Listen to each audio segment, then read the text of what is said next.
ஓம் ஞானமுட்டீஸ்வர சமேத முத்தாரம்மனை போற்றி. அனைவருக்கும் வணக்கம். ஒரு ஜாதகத்துல ராசி லக்கணத்திற்கு 8ஆம் இடம் என்று சொல்லக்கூடிய மறைவு ஸ்தானங்கள்ல குரு பகவான் இருக்கும் அன்பர்களுக்கும் உங்கள் ராசி லக்கணப்படி குரு பகவான் 8ஆம் அதிபதியாக வரும் அன்பர்களுக்கும் நல்லா செக் பண்ணி பாருங்க. வாழ்க்கையில கடன் சார்ந்த விஷயங்கள் கண்டிப்பாக ஒரு காலகட்டத்தில் அளவுக்கு அதிகமாக இருக்கக்கூடிய சூழல் கண்டிப்பாக உருவாகும்.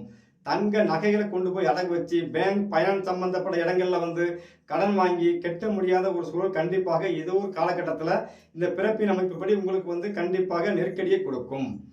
இது போல அமைப்புல இருக்க அன்பர்களுக்கு குரு பகவானால் வரக்கூடிய நெருக்கடிகள் வராமல் இருக்க, குருவால் கிடைக்கக்கூடிய கௌரவ அந்த சம்பந்தப்பட்ட விஷயம் குறையாமல் இருக்க, குழந்தைகளால் உங்களுக்கு அவதி கெட்ட பேர் வராமல் இருக்க, குழந்தைகளுக்கு நீங்கள் செய்யக்கூடிய அனைத்து விஷயத்தையும் சிறப்பாக செய்ய, நீங்கள்